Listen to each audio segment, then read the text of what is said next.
Hello guys, welcome back to Faith Movies. Today's movie recap will be a sports and drama movie from 2019 called Overcomers. Warning, there are spoilers ahead. The movie begins at Brookshire School where the basketball team and coach are eager to make their mark and win the game. The score is tight and they need just a few more points to win. Unfortunately, one of their teammates failed to make the crucial last shot that could have won them the game.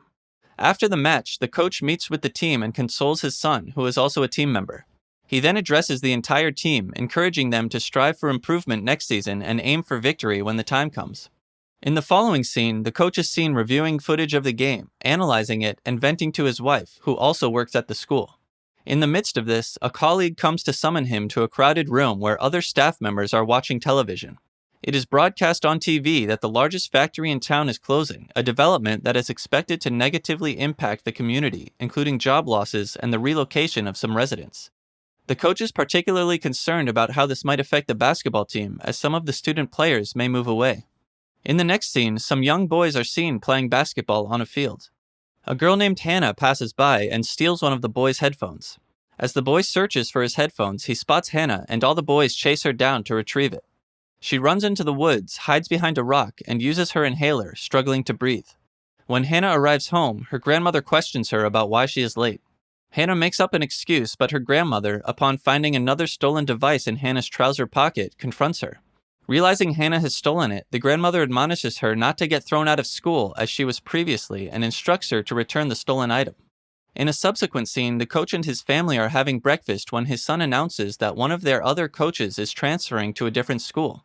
The coach explains that the factory's closure has reduced the team's roster from 32 to 13 players, prompting the transfer request from the other coach. Later in the day, we find the coach in the principal's office at the school. Mrs. Olivia Brooks, the principal, informs him that another coach is leaving, making it 3 coaches who have left so far, which likely spells the end for their basketball team. She tells him that there is no future for basketball and she wants him to take up coaching cross-country instead. The coach then steps outside to gauge student interest in cross-country. To his dismay, only Hannah shows up. Hannah is small in stature and also has asthma. Annoyed by the situation, the coach confronts the principal about why an asthma patient is running. The principal assures him that the doctor has cleared her as fit to participate. Back at the coach's home, his oldest and youngest sons are playing basketball outside.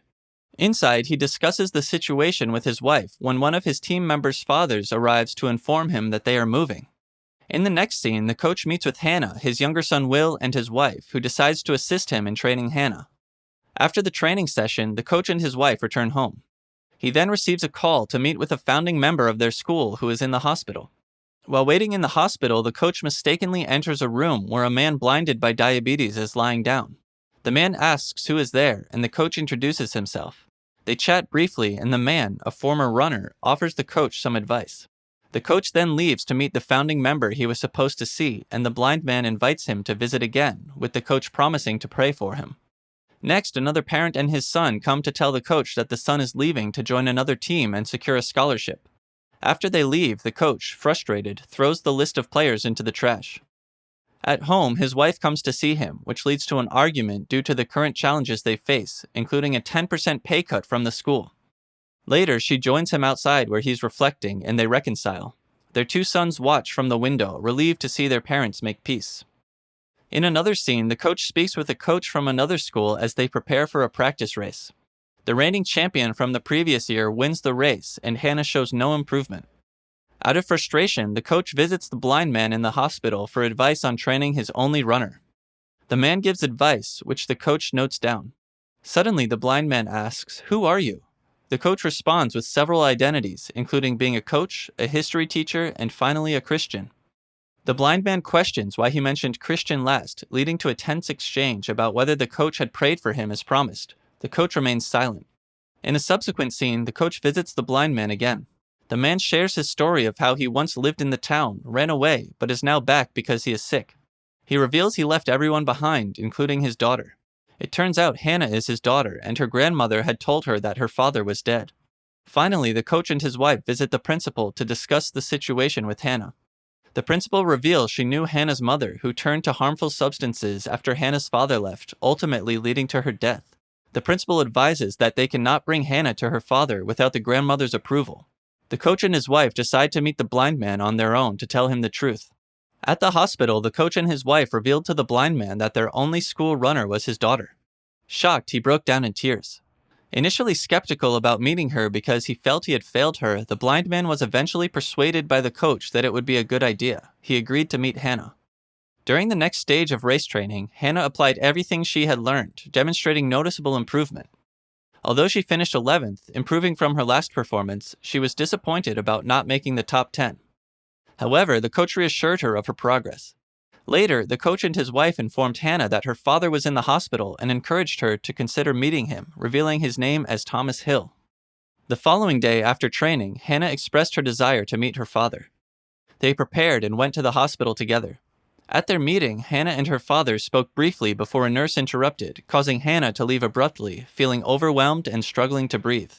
They dropped Hannah off at home afterward. The next day, Hannah, wanting to talk to her father alone, asked to meet him again. In the hospital room, her father encouraged her to ask any questions. Following her inquiries, he apologized and sought her forgiveness. In the next scene, the principal spoke with Hannah, who was still confused about why her father had left. The principal comforted her by emphasizing that God was her real father and that Jesus had paid the ultimate price for her because of his love. She encouraged Hannah to dedicate her life to Christ for a fresh start and prayed with her. Following this, Hannah read parts of the Bible at home, seeking the truth and finding joy and tears in the scriptures. Meanwhile, at school, while the coach and the drama teacher were assessing drama students, Hannah approached the coach, delivering a heartfelt monologue about her identity as a child of God. The drama teacher, impressed by her performance, regretted not having her in his class, unaware that her emotions were genuine. Hannah then started returning items she had previously stolen, including the coach's wristwatch, as her first step towards redemption. After school, she secretly visited her father, only to find he was in the ICU following a heart attack. She told him of her decision to follow Jesus, and believing in forgiveness, she expressed her desire to spend more time with him.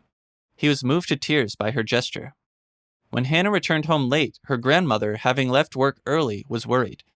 After learning where Hannah had been, she confronted the coach, upset that he had taken Hannah to see her father, and left angrily. Later, the grandmother visited the hospital to warn Hannah's father to stay away, blaming him for past pains. As the racing season continued, the board decided to allow runners to listen to recorded tapes during races. The coach recorded Hannah's father giving motivational advice for her upcoming race. During the race, Hannah listened to the tape, and her father's words helped her to nearly win. However, she collapsed just past the finish line but was later declared the winner after a review. In the hospital, Hannah placed her medal around her father's neck and he embraced her in joy, proud of her achievement. The film concludes with Hannah's father's funeral, attended by everyone, followed by Hannah's monologue about how her faith had transformed her life, ending the movie on a note of spiritual redemption and personal growth. Thanks for watching. Don't forget to give a thumbs up and subscribe. Your support is appreciated. Remember, Jesus loves you. Have a blessed day and see you next time.